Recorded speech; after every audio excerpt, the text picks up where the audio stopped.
क्या भाभी, आपने मेरे कमरे की सफाई क्यों नहीं की?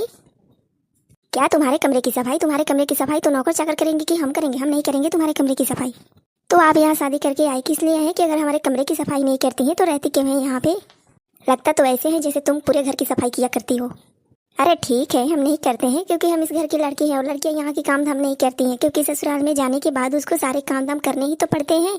इसीलिए जब आप यहाँ आई हैं तो आप अपने घर की सफाई करिए। देखो सुनीता, मेरे से ज़्यादा इस तरह से टेढ़ी बात मत किया करो। अच्छा तो क्या कर लेगी आप अगर मैं टेढ़ी बात कर लूँगी तो? वैसे औकात भी नहीं है आपकी, मेरे घर में आकर रानी की तरह रहती हैं। पता नहीं कहाँ से गरीब घर से आई हैं, यहाँ पे आकर के रानी की तरह रहती हैं।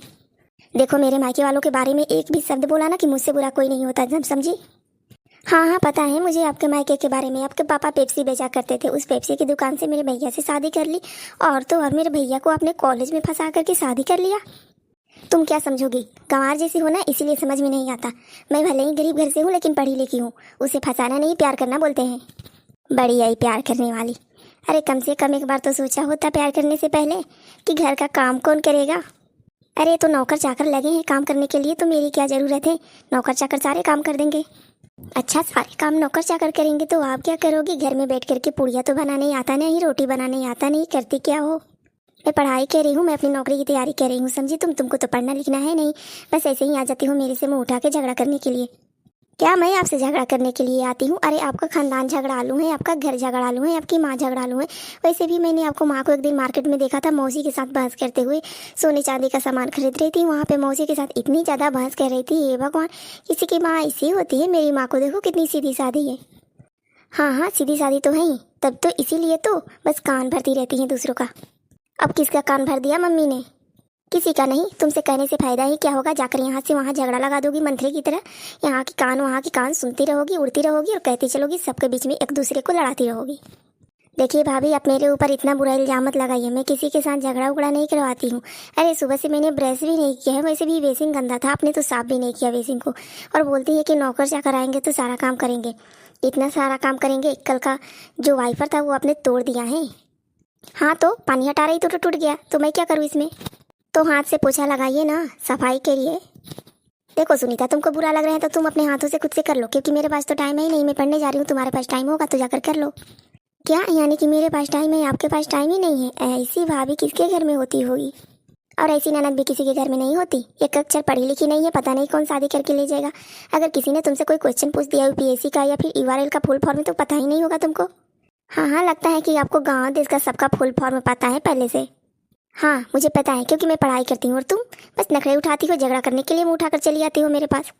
इतना घमंड मत करिए अपनी पढ़ाई पे। हो सकता है कि सब लोग छोड़ के आपको चली जाइए, आपकी पढ़ाई आपको मुबारक हो। मैं तो जा रही हूँ और कमरे की सफाई कर दीजिएगा, मैंने आपसे बोल दिया है। अगर करना होगा तो करिएगा, नहीं तो छोड़ दीजिएगा। मैं तो जा रही हूँ। मम्मी भी अपने कमरे को देखेगी तो गुस्सा करेगी। कल शाम को ही भैया ने दाल चावल गिराया हुआ था वहाँ पे, लेकिन आपने वहाँ की सफाई भी नहीं की। मम्मी तो थाली उठाकर किचन में रखती थी, लेकिन कमरे की सफाई करना भूल गई थी, वैसे ही जाकर सो गई थी रात ज़्यादा होने की वजह से।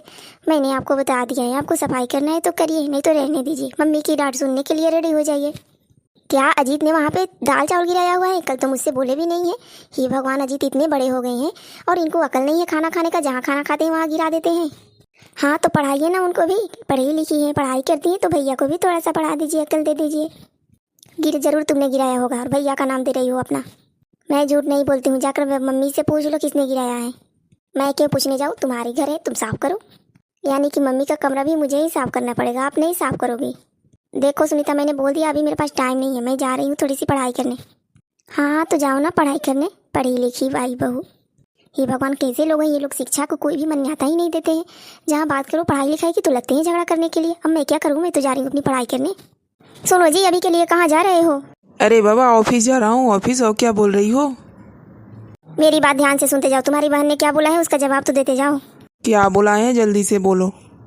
क्या तुम मम्मी जी के कमरे में खा करके दाल और चावल गिरा दिए थे कल रात को क्या? अरे नहीं नहीं, मेरे पास वो बैठी थी ना सुनीता, वो भी खा रही थी, मैं भी खा रहा था, तो मैं तो ऐसे ही थाली छोड़ के चला आया। पता नहीं किसने गिराया होगा, मुझे तो ये सब नहीं पता है। क्यों ये सब सवाल क्यों पूछ रही हो? यानी कि ये काम तुम्हारी बहन का है और झूठ मूठ का तुम्हारे ऊपर ये इतना बड़ा इल्जाम लगा रही है कि तुमने दाल चावल मम्मी के रूम में गिराया हुआ है। अब तो मम्मी हमें पे गुस्सा करेगी ना कि हम पूरे दिन पढ़ाई करते रहते हैं, काम नहीं करते हैं घर का। इसी वजह से मैंने तुमसे पूछ लिया था कि तुमने किया होगा तो जाकर के सफाई कर देती। अगर नहीं किया है तो रहने दो, खुद सुनीता साफ करेगी। देखो अर्चना, मैंने तुम्हें पढ़ाई में कोई अड़चन नहीं डाला है, ना ही कभी पढ़ने के लिए बोला है। तुम अपना मन लगा करके पढ़ो, क्योंकि एसआई का एग्ज़ाम तुरंत आने वाला है। तुम वकील बनना चाहती हो, बन जाना, लेकिन एसआई का एग्ज़ाम भी देख करके थोड़ा सा देख लो, क्या पता दरोगा ही बन जाओ। हाँ हाँ, उसी का तो बुक पढ़ रही थी, लेकिन क्या करूँ, सुनीता जो है ना वो बात में आकर के बीच बीच में काटती रहती है, पढ़ाई भी मेरी डिस्टर्ब करती रहती है। अरे क्या हुआ बहुरिया, क्या यहाँ पे जोर शोर हो रहा है?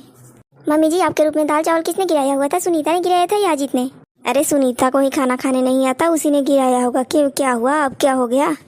माँ सुनीता मुझको बोल रही है कि मैंने दाल चावल गिराया हुआ है वहाँ पे। सुनीता इतनी बड़ी हो गई है, पढ़ती तो है नहीं, तो कम से कम एक दो काम नहीं कर सकती घर में कि यहाँ अर्चना को हमेशा डिस्टर्ब करती रहती है, क्योंकि अर्चना पढ़ाई करती है। थोड़ा सा समझ तो होना चाहिए ना माँ, कि इस बात को लेकर के थोड़ा बात को लेकर के झगड़ा करती रहती हैं। मेरे समझ में नहीं आता कि इतनी बड़ी बात बढ़ाने की क्या ज़रूरत है, जब घर में दो लोग हैं खुद मिलजुल कर काम कर लेंगे। लेकिन सुनीता को नहीं, ये सब नहीं करना है। बस खाती हैं पीती हैं और जो भी जैसा रहता है वैसे छोड़ के बस चली जाती हैं घूमने के लिए सहेलियों के घर। मम्मी कुछ तो ढंग सिखाओ उसको। बेटा मैं तो उसके हरकतों से परेशान हो गई हूँ। कल दाल चावल जूठा गिरा दिया था मेरे कमरे में साफ करने को, मैंने बोला तो बोल दी कि भैया ने गिराया हुआ है, भाभी साफ कर देगी।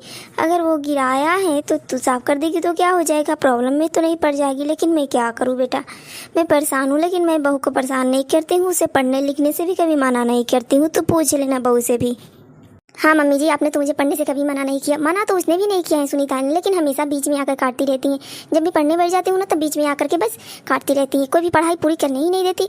अगर 30 मिनट का सिलेबस लेकर बैठती हूँ तो बीच में आकर के 10 मिनट का करवा देती हैं। देखो अर्चना, तुम किसी के बात पे ध्यान मत दिया करो, हमेशा पढ़ाई पे फोकस करो, कमरे का दरवाज़ा बंद करके पढ़ाई करो।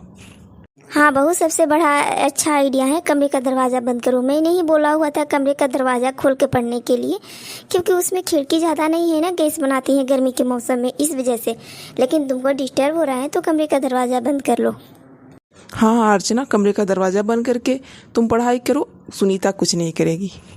ठीक है, आप बोलते हैं तो कमरे का दरवाज़ा बंद कर लूँगी, और गर्मी भी होगी तो थोड़ी बहुत सह लूँगी, क्योंकि मुझे आगे बढ़ना है, पढ़ना है, तो उसके लिए थोड़ी सी मजबूरी तो उठानी पड़ेगी ना।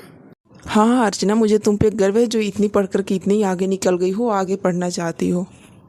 बहू अब तू पढ़ाई कर, तेरे में कोई डिस्टर्ब नहीं करेगा, ठीक है? मैं चलती हूँ और देखती हूँ, सुनीता को समझाती हूँ इस बात को लेकर के कि तुम्हें कोई डिस्टर्ब ना करे। Thank you so much mummy ji, thank you so much Ajit ji, आप लोगों ने मेरे पढ़ने लिखने के लिए इतना सपोर्ट किया। काश ऐसे ही दुनिया के सारे लोग सपोर्ट करते अपनी बहू को पढ़ने में, तो कितनी आगे निकल जाती। बिहार की बहू है, तू ठीक रे बोल रही है बहू।